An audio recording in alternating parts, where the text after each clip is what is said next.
So let's start this sixth session titled Exchanging Self with Others.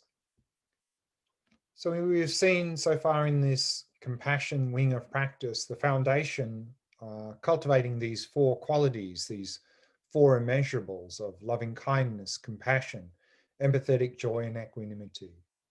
And also in this context, yesterday we looked at how to deal with anger and attachment.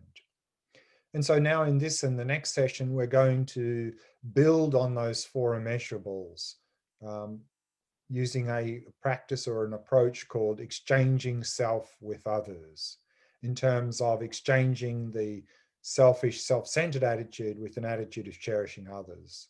And in that context, also doing this meditation practice called Tong Len, or giving and taking. So that's the next two sessions that we'll be looking at. And so in this session now, we'll begin with a meditation. So we haven't done a meditation yet on equanimity, the last of the four immeasurables, so we'll begin with that. A meditation on cultivating this mind of equanimity, which is free of attachment to friends, free of apathy to strangers, free of aversion, hostility, anger, or hatred to difficult people, to develop this sense of closeness to everyone. And then we'll follow that with a little review of some of the earlier points. Then we'll introduce this idea of exchanging self with others. And then we'll look at the actual practice. The first practice we'll do with respect to that is to reflect on the disadvantages of selfish, self-cherishing mind. Then we'll look at dispelling some misconceptions regarding this practice. And then again, time for question answer at the end of the session. So let's begin with this meditation on equanimity, cultivating the mind of equanimity.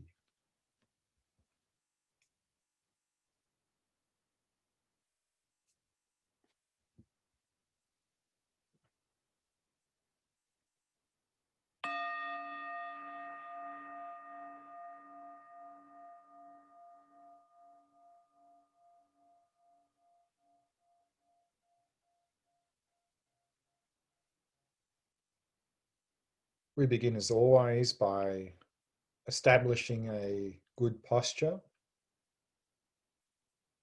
back straight, and allowing the entire body to become completely relaxed.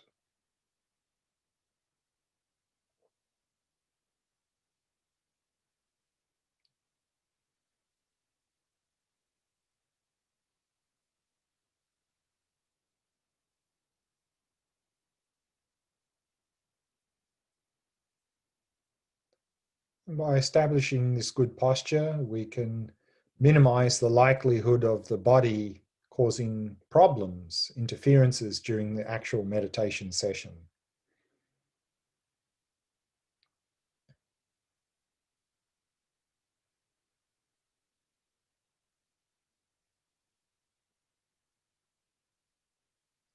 And having established a good posture, then keeping the body as still as possible, avoiding any unnecessary movement.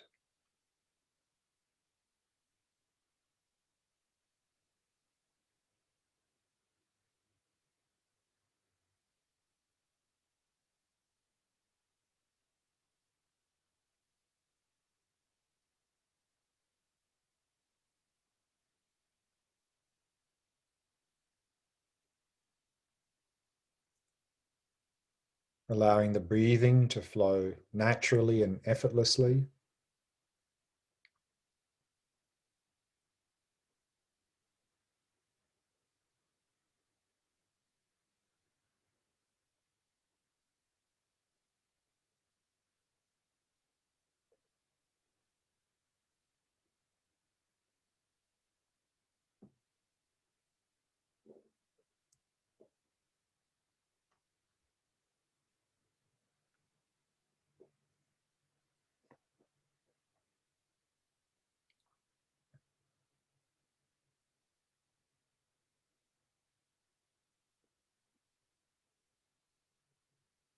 And allowing the mind to come to rest in the present moment. Resting in stillness.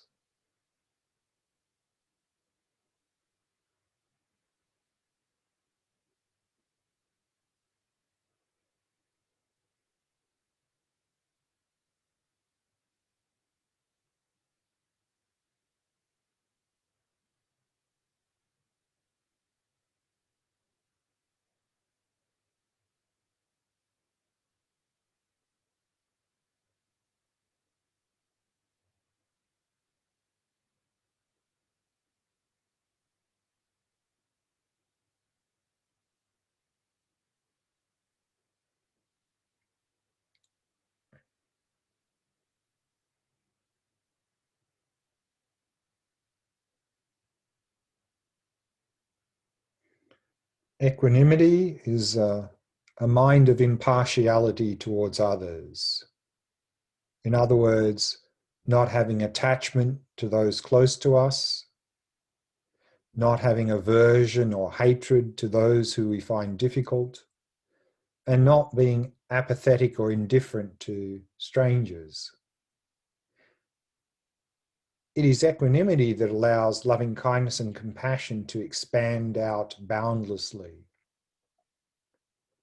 Normally, these qualities are mixed with attachment, but we grow beyond attachment as we realize that every living being is equally worthy of finding happiness and freedom from suffering.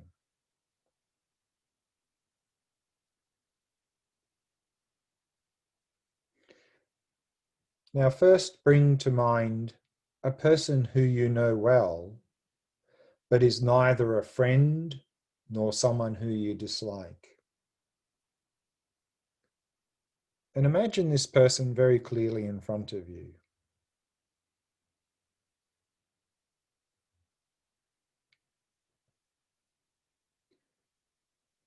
This person is just like yourself in wanting to be happy and wanting to be free of suffering.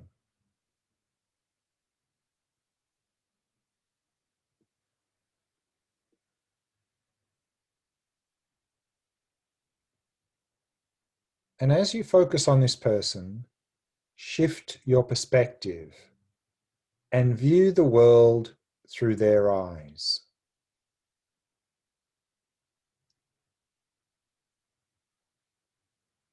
And from this perspective, look back at yourself.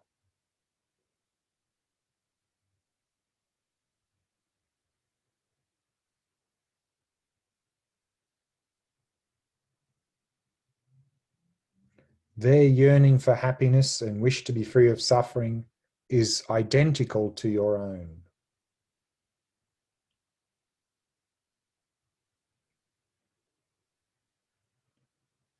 And even though they're not close to you, their happiness is no less significant than the happiness of a loved one.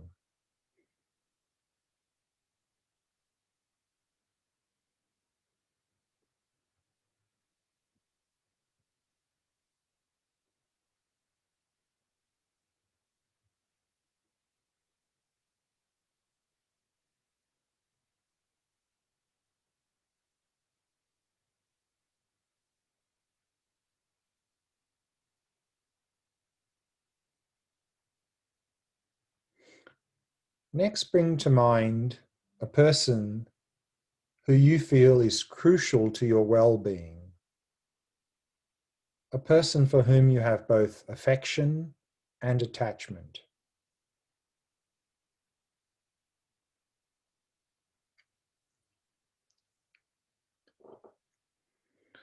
And again, picture them very clearly in front of you.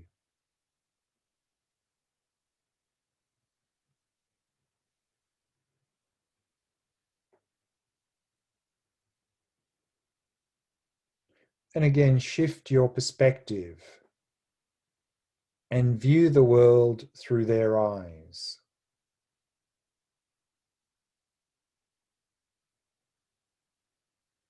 Seeing them as a person, just like yourself, with both qualities and faults.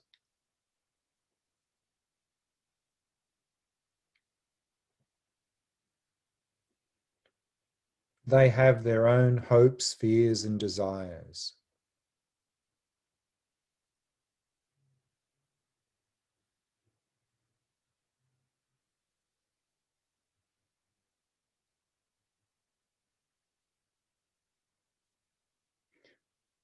And now step back to your own perspective and view this person from the outside.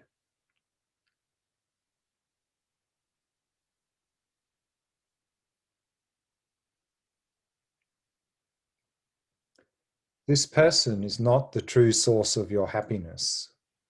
This can only come from within your own mind.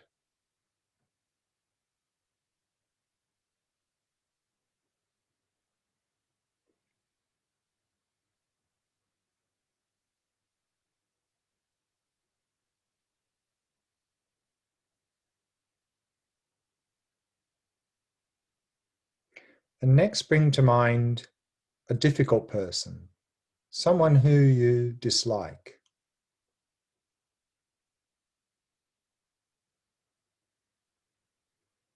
Again, picture them very clearly in front of you.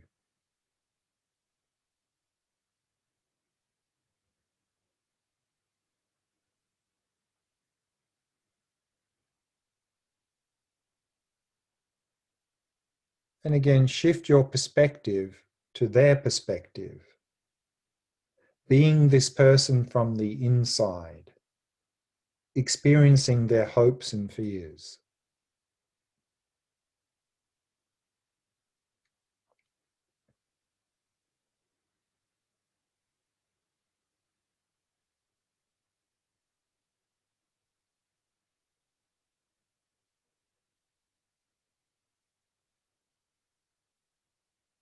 They are just like yourself in wanting to be happy and wanting to be free of suffering.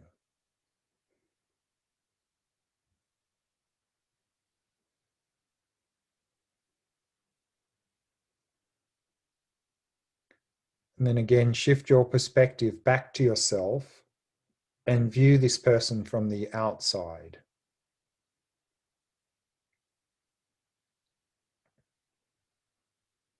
This person is not the true source of your distress or anxiety. This can only come from within your own mind.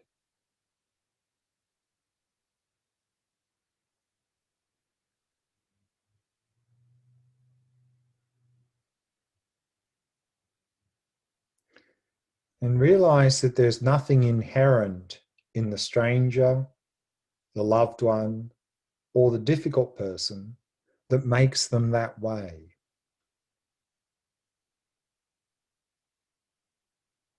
Circumstances change, and they can easily move from one category to another.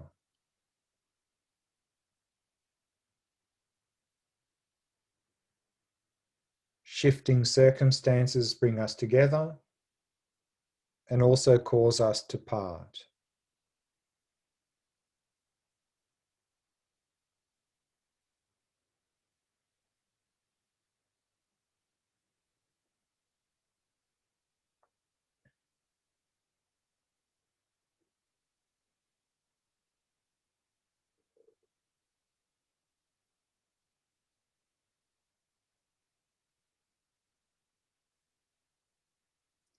And recognize that every person is fundamentally like yourself, wanting to be happy and wanting to be free of suffering.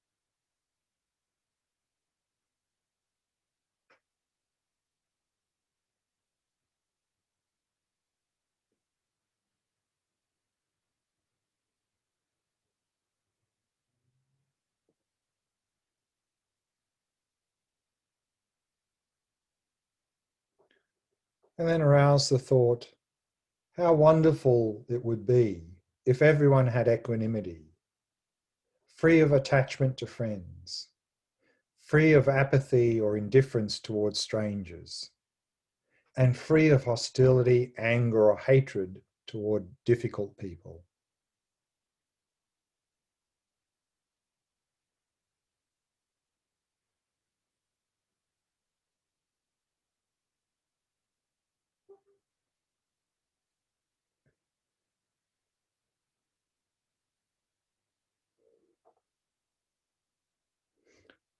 And then release all appearances and allow the mind to come to rest. Resting in that inner purity of mind,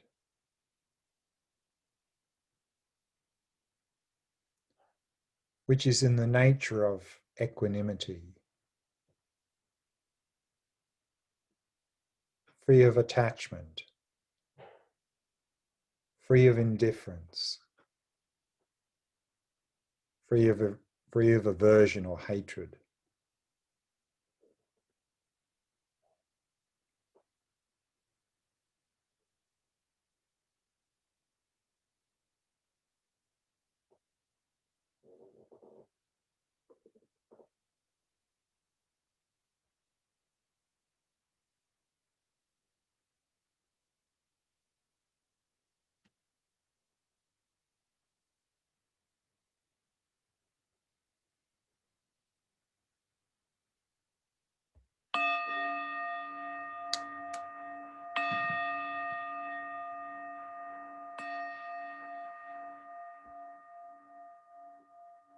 We can bring the meditation to a close.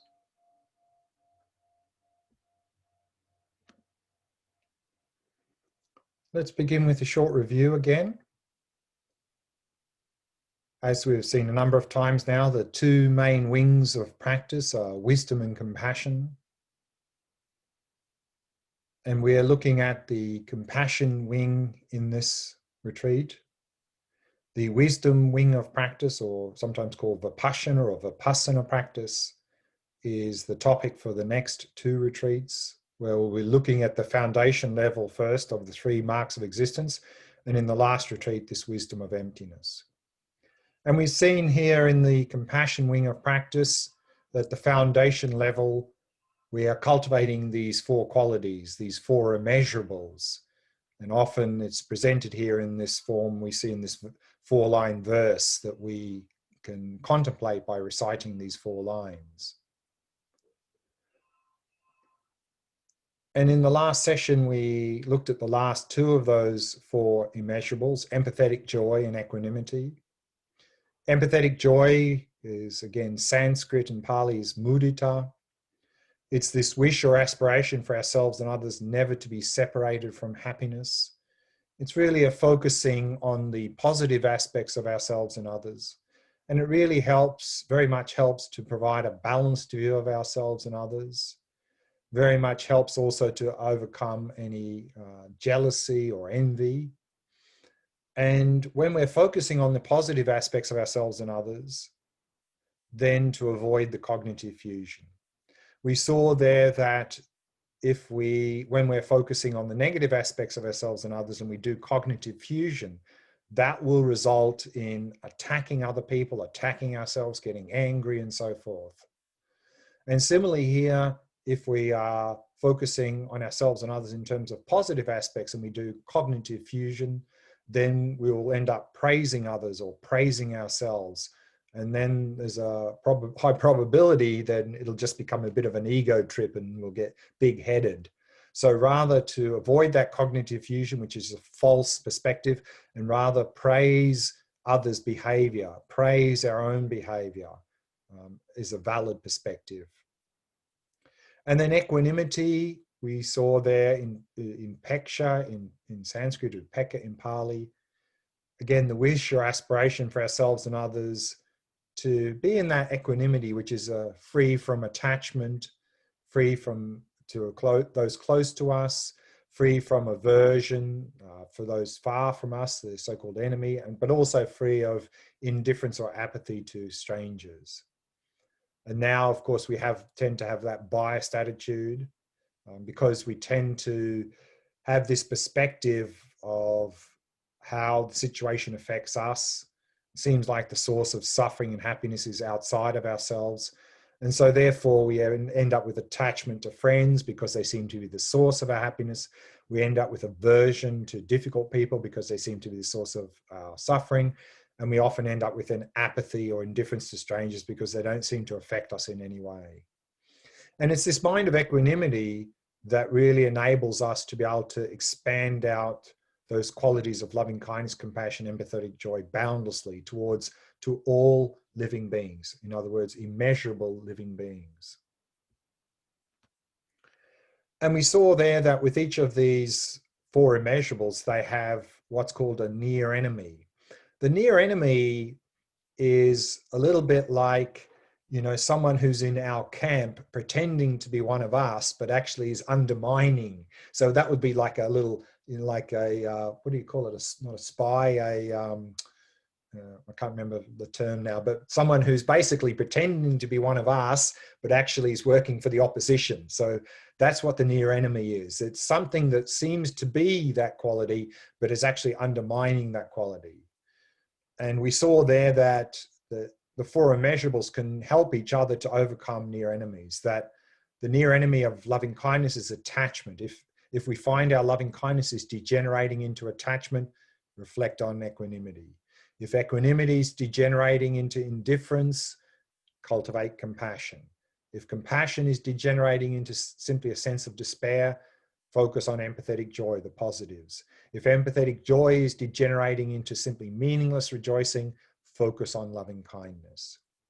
And then we also saw these two supports for practice, that no matter whatever the main practice we're doing, if we can engage in these two supports for practice in terms of reducing our negative habits, in other words, purifying the mind of negative habits, and increasing our positive habits, what's often called accumulation, then that will provide a very good basis for all the other practices that we're doing. And we saw there that we can do this purification in terms of these four opponent powers. Whenever we've done something harmful, to have sincere regret, to then reliance, to reaffirm the positive direction in our life, to have some practical remedy, and then make a strong resolve not to do it again. And in terms of increasing positive habits, again, this rejoicing and a resolve to continue to do that good behavior. And so that brings us to the topic for this session, exchanging self with others. And so in this compassion wing, the four immeasurables are the foundation. And in the Mahayana, they build on the four immeasurables to what's called bodhicitta. Bodhicitta is a Sanskrit term, and bodhi means enlightenment and chitta means mind. So literally it means mind of enlightenment. And it's an aspiration for enlightenment, or in other words, full awakening for the benefit of others. Because when we look at our situation and we see that we're caught in this suffering, and we know we can see how to be free of that, we develop compassion for ourselves, then we can understand, well, I'm not the only one stuck in this situation. Everyone else is in the same situation. And therefore we can develop this aspiration to wish to liberate everyone else from suffering. But if we look at our current condition, we'll understand that, well, what can I do now to really help to liberate others from suffering? How I can be most effective in doing that is if I myself achieve full awakening. If I eliminate all my faults and fully develop all my positive qualities, then I can effectively help to liberate others. This is bodhicitta, this aspiration for full awakening, for enlightenment, for the benefit of others, so that we can help to liberate others. And generally in the meditation text, there are two main methods that are described in terms of how to cultivate this aspiration of bodhicitta. What's called the 7 cause and effect, and the equalizing and exchanging self with others. And we're going to focus on the second of those, because the second of those is really directly targeting the selfish, self-centered attitude. And that's something I think that is particularly strong in our modern society. So it can be a very powerful method to really help us to reduce and eliminate our self-centered, selfish attitude, transforming that into an attitude of cherishing others, of loving kindness and compassion. But let's briefly look at this first method, this 7 cause and effect method, because I think there's some good steps there that we can find very helpful to deepen our loving kindness and compassion. And the 7 cause and effect method, to really cultivate this bodhicitta, the first step is to see everyone as our mother. Now, this is, for us in the modern world, can be, for 2 reasons, potentially challenging to do.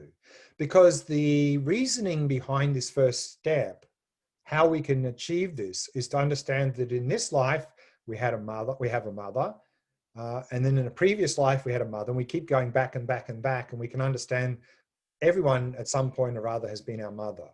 But of course, to see everyone as our mother using that line of reasoning, we have to have some sort of belief in rebirth. If we don't, then we can't use that line of reasoning. So that could be potentially challenging for us in the modern world. And also the point of seeing everyone as our mother is that, at least historically, the mother tended to be the person who benefited us most in our life, to develop a sense of closeness to everyone, because we see that everyone's benefited us. But unfortunately, in the modern world, many of us tend to have problems with our mothers. So if we try to see everyone as our mother, we might start hating everyone. So for these reasons, this can be quite challenging, this first step. But anyway, let's just go through the steps to see how the process goes. So see everyone as our mother. And then the second step would be to then remember their kindness, to really reflect on how everyone, all mother sentient beings, have been so kind to us, carried us in the womb, gave birth to us, looked after us as a baby, fed and clothed us, maybe helped with our education and so forth, and upbringing. And then on that basis, then to cultivate the wish to repay their kindness. And so on the basis of having this deep wish to repay their kindness, then from that we can develop what's called great loving kindness and great compassion. Here the word great doesn't simply mean the wish for them to be happy and the wish for them to be free of suffering, but great means then we take that loving kindness and compassion to the next level, not just wishing them to be happy, wishing to be free of suffering, but doing whatever we can to place mother sentient beings in happiness and in freedom from suffering. That's what the word great means. And then we can take that even to another level, which is called altruistic intention. And that is to make it our personal responsibility to help liberate all mother sentient beings from suffering and place them in happiness. I myself alone, I'm going to make that my personal responsibility. That's altruistic intention. So that's taking it to another level. But then if we cultivate that altruistic intention, we can see that, well, in my current situation, what can I do to help mother sentient beings? I've got my own problems and I've got my own mental afflictions and I haven't got much capacity.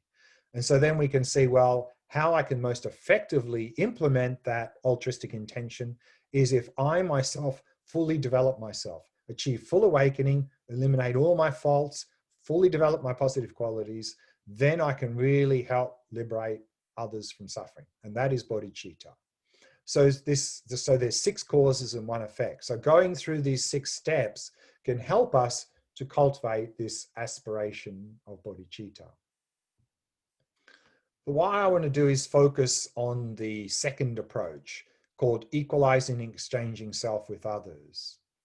And this, even if we're not sort of at the stage of trying to cultivate bodhicitta, this process here, I think, is very helpful for us in general in the modern world, even if we're not Buddhists at all, because this 5-step process is a very powerful way of helping us not only to cultivate this mind of equanimity, but to really help us to subdue our selfish, self-cherishing, self-centered attitude and to transform our attachment and aversion into loving kindness and compassion.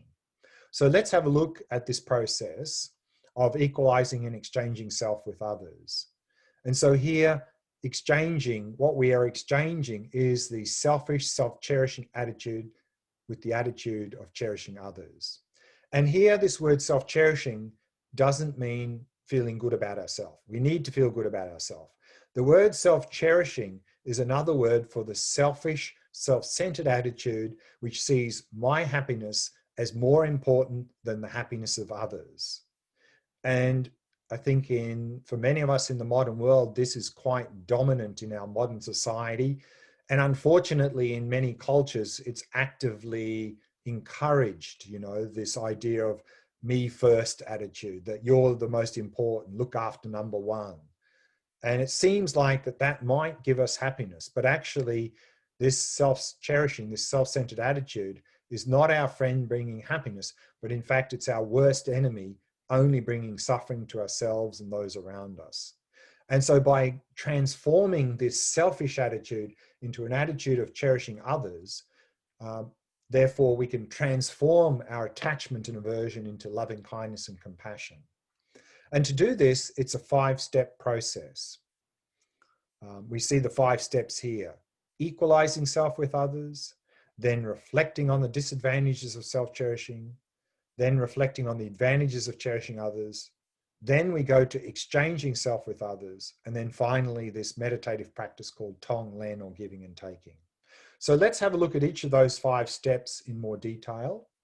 So the first step, equalizing self with others, is very similar to this idea of equanimity, which we just looked at in the last session. Now we tend to put our happiness above the happiness of others, that my happiness is more important than the happiness of everyone else. So this first step is trying to put ourselves on the same level as others, in understanding that we're all equal in wanting to be happy and wanting to be free of suffering. In that sense, we're all equal, and try to really equalize ourselves in that way. And then on that basis, the next step is to reflect on the disadvantages of self-cherishing, to reflect on the disadvantages of this me first attitude. My happiness is more important than the happiness of anyone else. So let's have a look at some of the disadvantages of this me first attitude. With this selfish attitude, we tend to be obsessed about me and my suffering because we so much focus on it. And together with that, we often have this idea that the source of my suffering is coming from out there in the world. And therefore, if we become obsessed about me and my suffering, then often with that comes a lot of fear and anxiety about the world, because everything out there is a potential threat to me. So I better be on guard. Even my best friend could be a threat to me, so I better be on guard. So it actually becomes very stressful, this sort of attitude. And this was highlighted to me recently in a medical study that I saw. It was a very extensive medical study where the outcome of the medical study was that people who use the words I, me, and mine a lot have a 35% greater risk of heart attack. So it seems like it's very stressful, this me first attitude. And then also because of that, we tend to get very hypersensitive. We get easily offended by others. We react easily to small stimulus. And then of course, because everything out there is a potential threat, to protect ourselves from all that supposed danger out there, we often tend to build a big wall around ourselves to protect ourselves. So we cut ourselves off from the world, and then we suffer a lot of loneliness and isolation as a result of that. And on the flip side, we also tend to get then obsessed about me and my happiness, and happiness seems to be coming from out there. So we often end up with a lot of craving and attachment, frustration when we don't get things, dissatisfaction when things don't live up to our expectations. And with this me first attitude, we tend to have an exaggerated sense of self-importance, which often leads us to show a lack of consideration and respect for others. And if others seem to have more than us, we tend to get very jealous. We also tend to get very competitive with others, trying to outdo them and put them down. And if others around us seem to have less than us, we often then tend to get quite arrogant and dismissive of them. And then also, of course, we'll even go to the extent of harming others who stand in the way of our happiness. And generally, if we harm others in the pursuit of our happiness, then we understand at some level that's not okay. And then due to that, we often end up with a lot of guilt and low self-esteem because of that. And as we saw earlier, with this me first attitude, we have a very biased attitude because we have a very narrow perspective on every situation with this me first attitude. We tend to have this perspective of simply, how is this situation affecting me? And then those around us who seem to support me in my happiness, we have a lot of attachment to them. Those people around us who don't seem to affect us in any way, couldn't care less what happens to them. Those people around us who seem to interfere with me in my happiness seem to cause me suffering, a lot of aversion, hostility, anger, even hatred towards them. And then it becomes very difficult, if not impossible, to cultivate any genuine loving kindness or compassion to anybody. because loving kindness and compassion to strangers, not really, couldn't care less what happens to them because they're not affecting me. Loving kindness and compassion to difficult people, no way. In fact, I hope they suffer. They deserve to suffer because they're trying to harm me. And loving kindness and compassion to friends, okay, but only as long as they keep saying and doing things that make me happy. Otherwise, no. So we won't be able to really cultivate any genuine loving kindness and compassion to anyone with this me first attitude. So these are some of the disadvantages of the selfish mind, self-cherishing mind. And then the next step is to look at the advantages of cherishing others. And the advantages of cherishing others is really the flip side of the disadvantages of self-cherishing. If we're not have this me first attitude and we're looking out for others' welfare, then we're not going to be obsessed about me and my suffering, which means we'll have a lack of fear and anxiety, stress, hypersensitivity, and loneliness. We won't feel lonely. We'll feel very much connected with everyone because we are looking out for their welfare. And then we won't be obsessed about me and my happiness, which means we won't suffer from that craving, frustration, dissatisfaction that comes from that. We won't have an exaggerated sense of self-importance, which means we will show consideration and respect for others. And then instead of being jealous, competitive, and arrogant towards others, we'll be trying to help others as much as we can. And we won't be deliberately harming others in the pursuit of our happiness, anyone who stands in our way. And then we'll have a very unbiased attitude, and it'll be much easier to cultivate loving kindness and compassion towards everyone. And so on the basis of those two, of reflecting on the disadvantages of self-cherishing and the advantages of cherishing others, then we go to the fourth step, that is exchanging self with others. That is, in daily life, whenever we notice this selfish, self-centered attitude arising, to exchange it, to replace it with an attitude of cherishing others. And here we have two very nice quotes I like relating to this, exchanging self with others. The first one from Mother Teresa is, when I am hungry, give me someone that I can feed. And when I am thirsty, give me someone who needs a drink. When I am cold, give me someone to keep warm. And when I grieve, give me someone to console. And then a very short quote, a very nice quote, I think, from Albert Einstein, only a life lived for others is a life worthwhile. So I think maybe he was onto something there. And so this is exchanging self with others. And then together with that, so that's what we would do in daily life. Whenever we notice the selfish, self-centered mind arising, then we exchange it, we replace it as much as we can with an attitude of cherishing others in our behavior. And then together with that, to help that process, we have a very powerful meditative practice called Tong Len. Tong Len is a Tibetan word, literally mean giving and taking. And in that practice, we imagine taking on the sufferings of others and we imagine giving our happiness away to them. And this is a very powerful method to transform attachment and aversion into loving kindness and compassion. And we'll look at that meditative practice in the next session. So what I'd like to do now is to go through some of these points of reflecting on the disadvantages of self-cherishing. So again, this slide is just for your own information later to understand the points that we went through in the meditative practice. So let's do that meditation now. Let's reflect on some of these disadvantages of this selfish, self-cherishing, self-centered mind.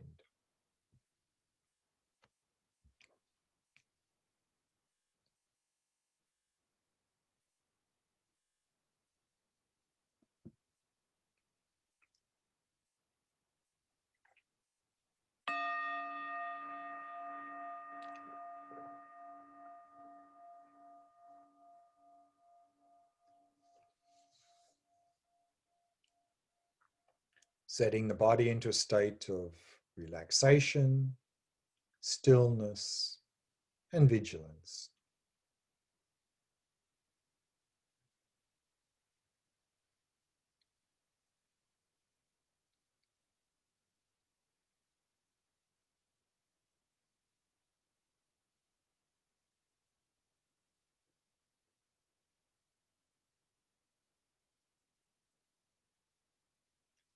and relaxing more deeply with each out-breath.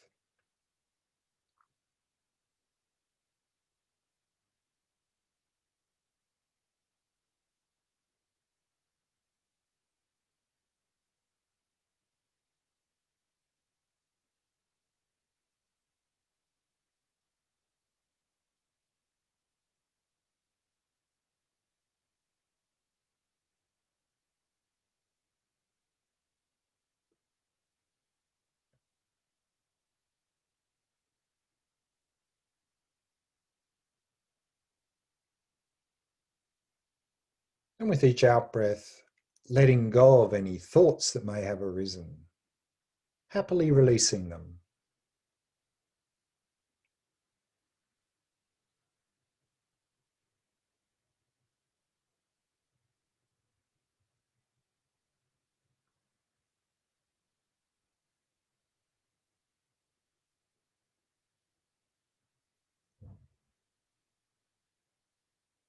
And allowing the mind to come to rest in the stillness of the present moment.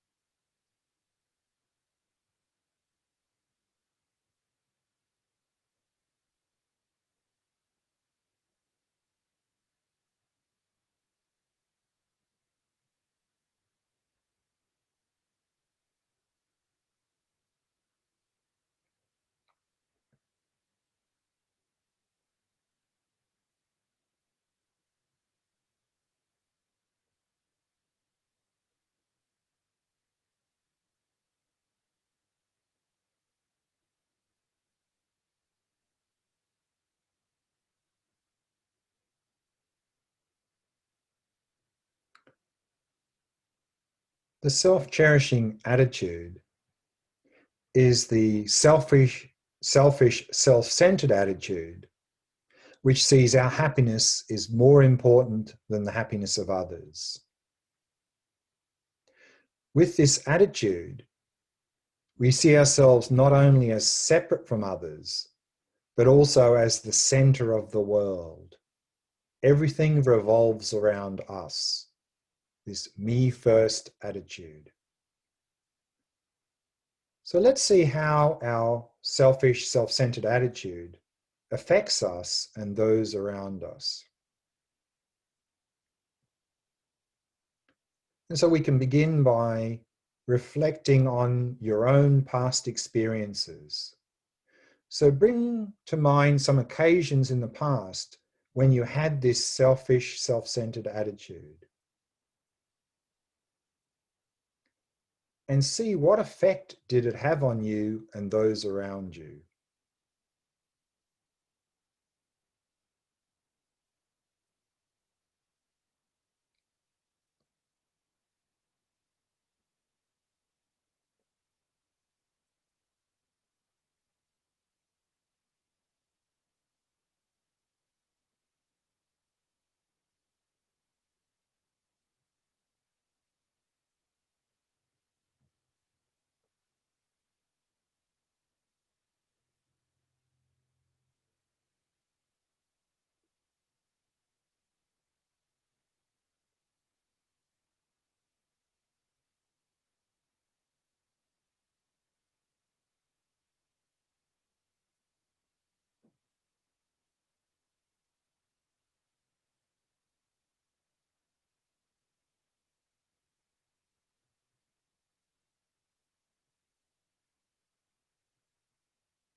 Did this self-centered attitude ever make you feel lonely or isolated?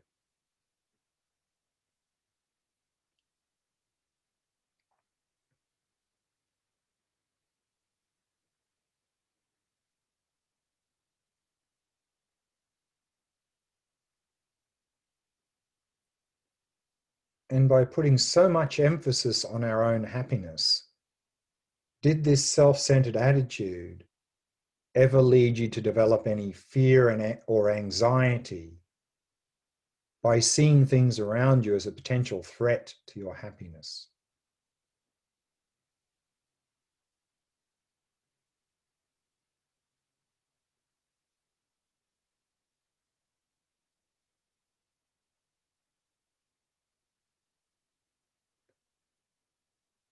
And as a result, did this ever cause you to become overly sensitive and easily offended?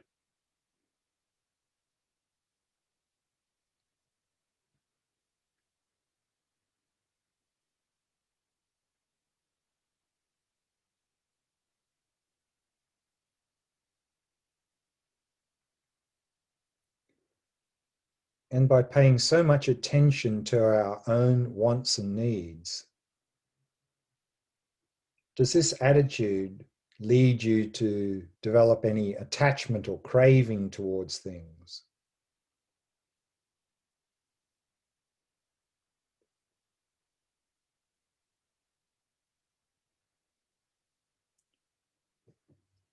And does this sometimes lead to frustration when you don't get the things you want?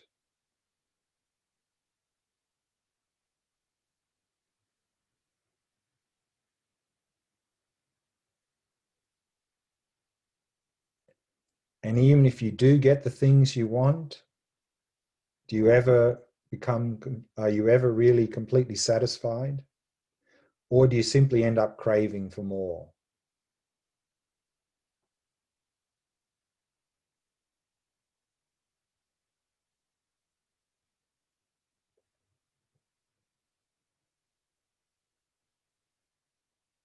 And is there ever any disappointment or dissatisfaction when things don't live up to your expectations?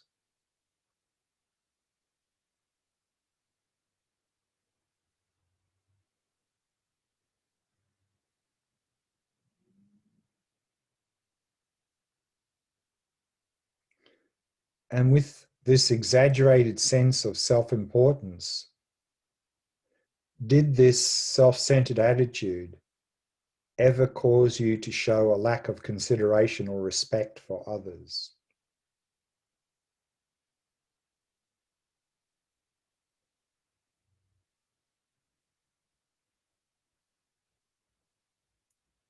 To get jealous of others who seem to have more than you?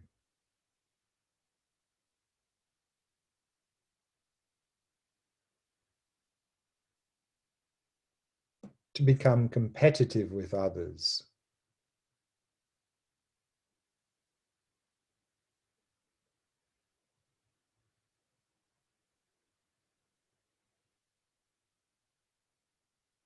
Or to have a arrogant, dismissive attitude towards others?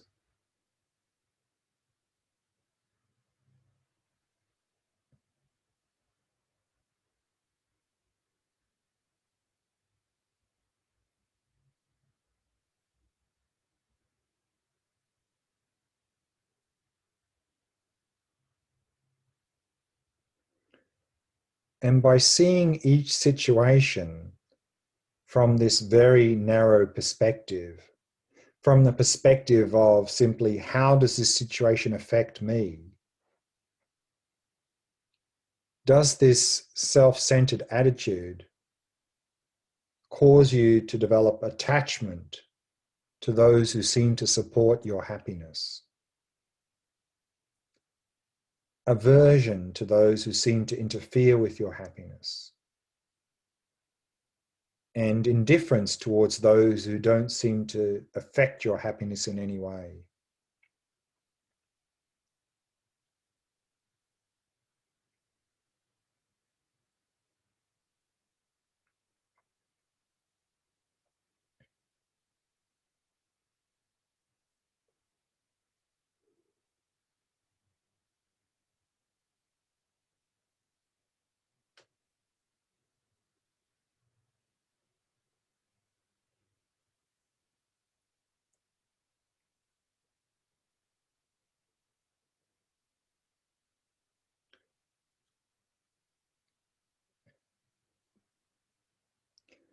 And did the self-centered attitude ever cause you to deliberately harm others who stood in the way of your happiness?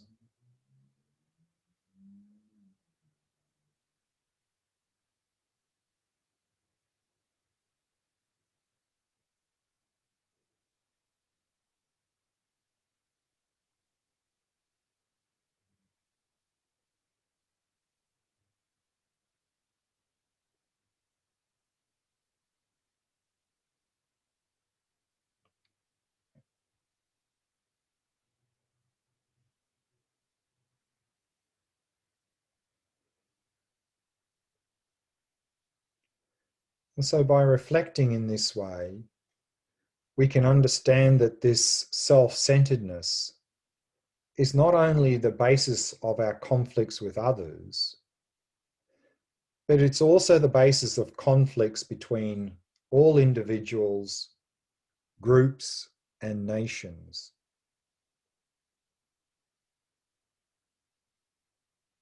This me first attitude.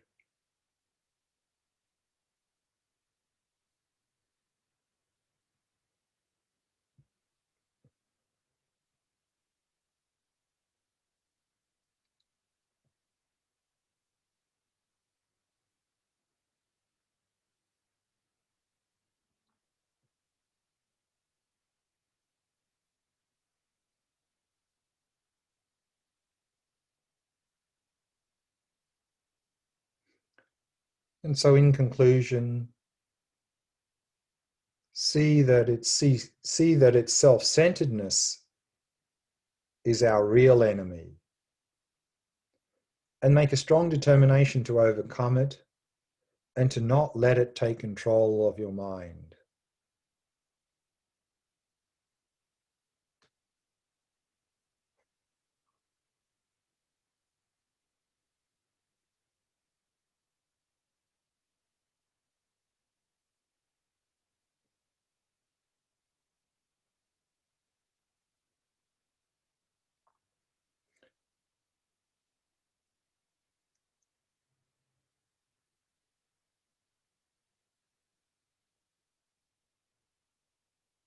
And then release all appearances and allow the mind to come to rest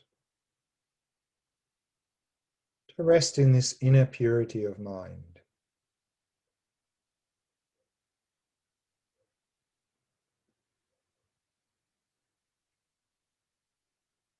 Free of this self-centeredness.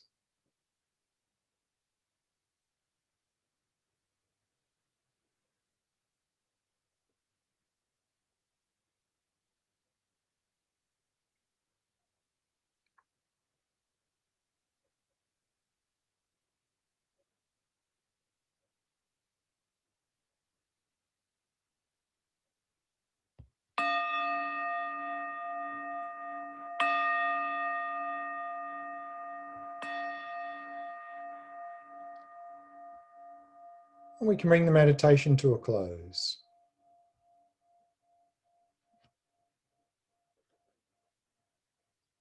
So let's have a look at some common misconceptions regarding this exchanging self with others. And one common doubt is that if I just cherished others, won't people just take advantage of me? And we probably all know this very well. We've probably experienced it ourselves many times, that we try and help others and then they take advantage of us and we suffer. And then often what happens is that people give up helping others. People give up compassion because they see that, or they feel it doesn't work, that compassion or cherishing others just ends up with me suffering a lot. So it doesn't work. So we give it up. Compassion always works. What's not working is there's a lack of wisdom. So compassion without wisdom will usually lead to us getting taken advantage of. If we're cherishing others, we're helping others, and they try to take advantage of us and we allow that, that's not compassion. The compassionate thing to do is to stop that, because remember, compassion is the wish for them to be free of suffering and its causes. So if they're behaving badly and we're somehow encouraging that, that's the opposite of compassion. So if we add wisdom and understand that, then to be very firm about that, to not tolerate that. If we're helping others and they're trying to take advantage of us, then be very firm about that and say, I will not tolerate that behavior. Of course, we don't do the cognitive fusion and get angry at them and attack them, but we can be very firm about that negative behavior that they're trying to take advantage of us. So therefore, cherishing others will only lead to difficulties if we leave out the wisdom. So if we make sure we always have wisdom there, then that won't happen. And then another one is we've looked at earlier yesterday was, well, if I just do that, won't I just end up with compassion burnout? So as we saw in that article from Matthew Ricard yesterday, actually it's technically it's not compassion burnout really, it's actually empathy burnout. And again, it's the lack of wisdom that leads to that burnout. That empathy without that wisdom is just empathic distress and we get burnt out. So empathy with the wisdom then leads to compassion. And also here, part of the wisdom is not only knowing what we can do to help and what we can't do to help, but the wisdom of knowing when to rest and take care of ourselves. But then people often feel like, well, if I just take care of myself, if I do things for myself, isn't that just being selfish? So again, here it really depends on motivation, because if we don't take care of ourselves, we allow ourselves to get physically and mentally run down, then how are we going to help anyone else? We can't. So the smart thing to do is to take care of ourselves, to rest, take time to ourselves, and then that is the smart thing to do. So that's not being selfish. So it really comes down to motivation. If our motivation is that I'm doing this for myself so that I'm better able to help others, then that is perfect. That's exactly what we need to do. And also here, some advice from His Holiness Dalai Lama. He sometimes talks about smart selfishness. He understands and appreciates that many of us in the modern world tend to be quite selfish, in that we have quite a lot of people in the modern cultures, we have that sort of attitude quite prevalent. And so it's quite difficult. And of course, in Buddhism, we talk about being completely unselfish, as we're talking about here, is simply cherishing others, being completely unselfish. But His Holiness Dalai Lama understands that for us to do that is very difficult. And so he often says, when he's giving a public talk to people who are not even really Buddhist, he says, okay, if you have to be selfish, at least be selfish in a smart way.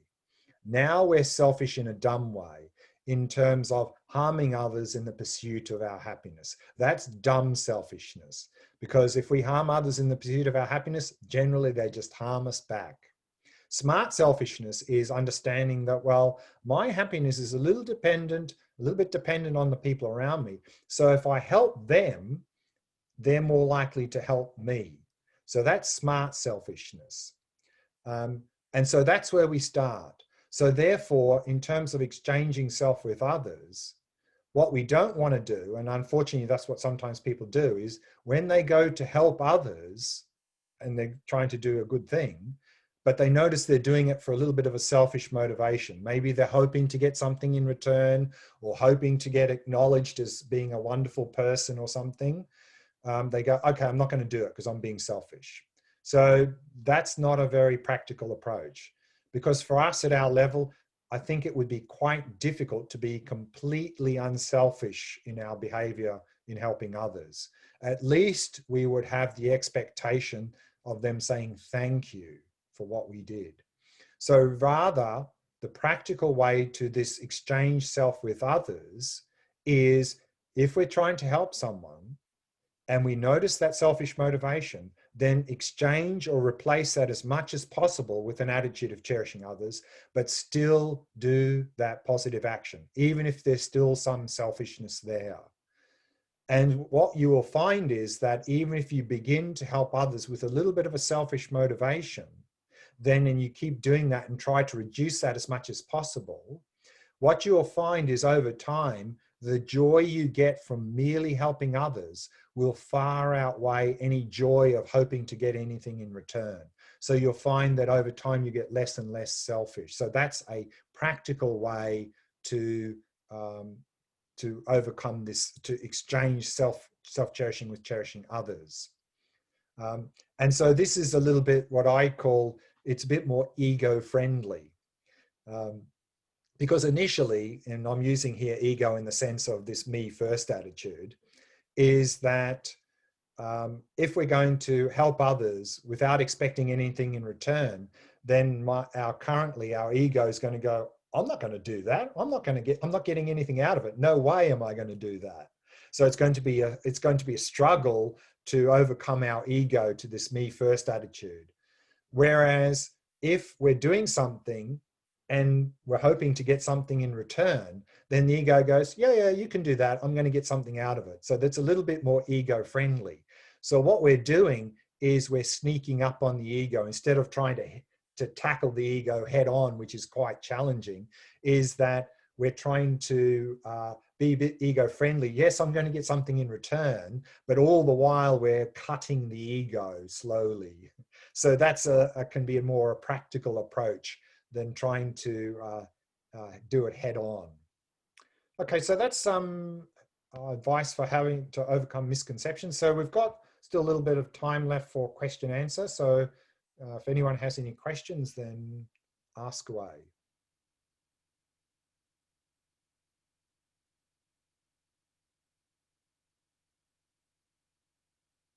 Any questions on the chat, Martina? Yes, there's a question from Anne. Sure. Equanimity is mainly focused on attachment aversion, but can it also be applied to things and concepts?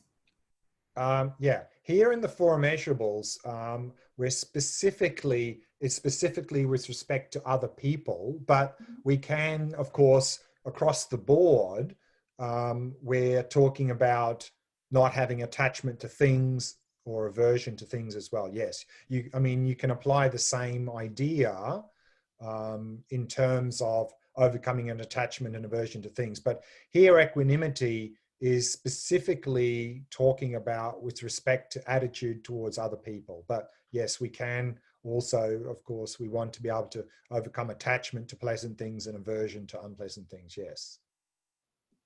Well, Glenn, thank you for the answer. It's Anne. I'm specifically thinking about this pandemic situation that we're in, and that creates quite a bit of tension, especially because it's prolonged and it comes back, and people thought that we would get out of it. And so there was an attachment to this coming, to this end of it. And there's a lot of tension and aversion. And I noticed my own aversion to wearing the mask in what I call stupid or not relevant situations. And so that's why I was, equanimity. I thought, well, but it's also about like stupid things like wearing the mask. Sure. Yeah, I think certainly where there is an active pandemic, then and there are people with that, then I think wearing masks, there is some, of course, scientific evidence that will help in terms of not spreading it or so forth. So, I mean, there is a little bit of science behind that. But again, I think here with this in general, if fear and anxiety about something helps us to overcome it or so forth, then I say generate a lot of fear and anxiety. But generally, fear and anxiety is not productive, because not only does fear and anxiety tend to paralyze us, but with that fear and anxiety, we don't see things generally very clearly. And then often what happens is we react in very inappropriate ways that not only don't help to overcome a difficult situation, but maybe make the situation much worse. So therefore, that sort of fear and anxiety is not helpful.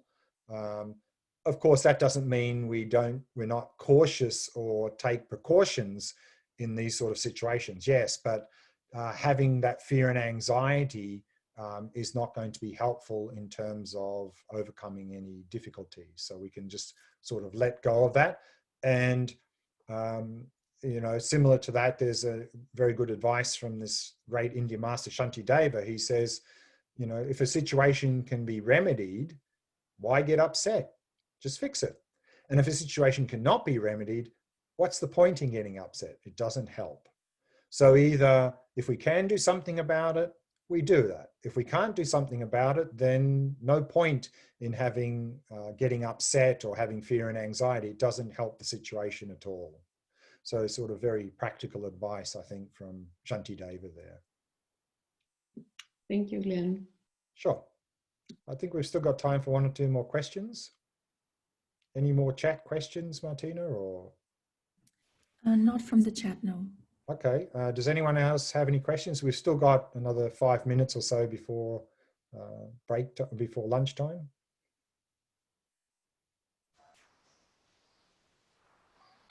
Hey, hi Glenn, this is Atul. Atul, yes. Hi. So I had a question on smart selfishness. Sure. So, you know, many times what tends to happen is when one wants to help somebody so it's not about getting something back, you know, expecting something in return, but you know that you're going to feel good doing that, you know, helping somebody. But then you also realize that feeling good also can be an ego trip, you know? So, I mean, whatever you do, there is going to be a satisfaction of the ego saying, yes, I helped. And it need not be very overt. It's just you feel good about yourself. And then you say, hey, but then there is an element of selfishness that one cannot avoid. So how can one reach a point of genuinely helping without, you get what I'm saying? Yeah, sure. Very good question. Well, first point is, if our ego feels really good helping others, is that such a bad thing? Won't that encourage the ego to help more? So it's not like a matter of let's get rid of that. And so therefore, sort of that's a little bit, again, this idea of smart selfishness. But what we'll find is that the more we can shift the focus on the other person rather than me, the less there will be the ego trip. And actually, to enable us to eliminate the smallest levels of that would require us to really release the self-grasping, which is coming from Vipassana practice. So that's why, again, the integrated approach, you know, I talk about shamatha, compassion, and wisdom. So if we don't do the wisdom practice, in this context, particularly this wisdom of emptiness, then it's going to be very difficult to go beyond this this sort of what you're talking about here, because there's still a strong sense of self-grasping. So the self-cherishing or selfish mind comes from that self-grasping. So if we really want to eliminate that fully, then we have to address what's underlying that selfish mind.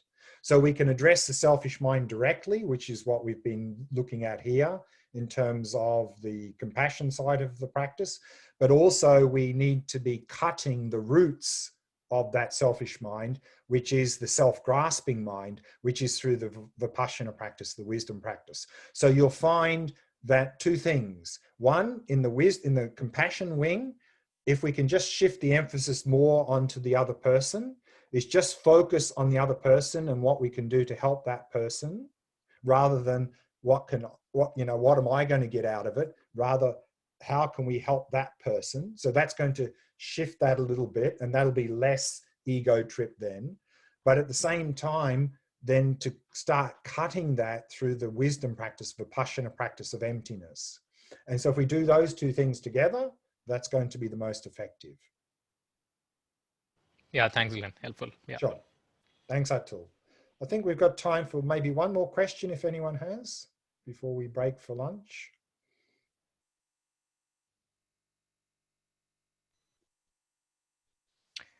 So Glenn, if nobody else has, I had Sure. another question. Sure. So this was on equanimity. Right. And I noticed that, it's all about attachment and aversion, but one can get attached to getting this practice to work, right? So let's say you've done it 2 weeks, 3 weeks, nothing is happening, and then you start to feel, what is this? So how does one, get that balance? So it's an equanimity practice, but there's a trap in that as well, right? That you can get caught up in the success of it and whether it's working or not. So how does one deal with that? Yeah.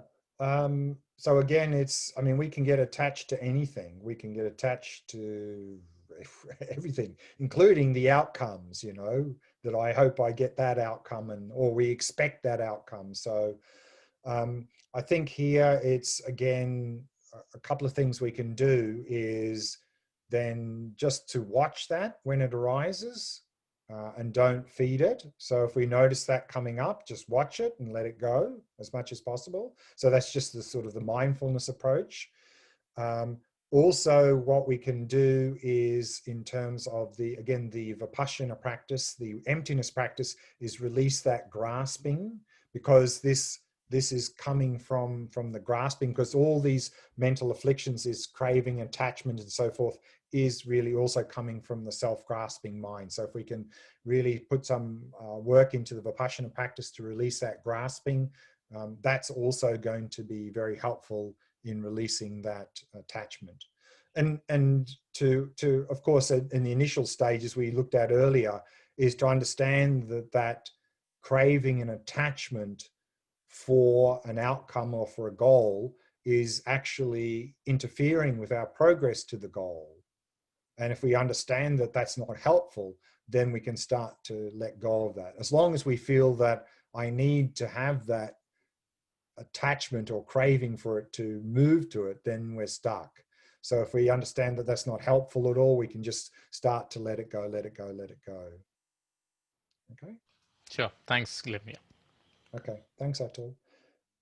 That's time for lunch now. So let's break there for lunch. And in the session after lunch, so we got 1 hour for lunch, we'll go into this Tonglen practice, this giving and taking practice, which is the meditative practice with respect to this process of exchanging self with others. So we'll have a look at that in the next session. So let's break for lunch there.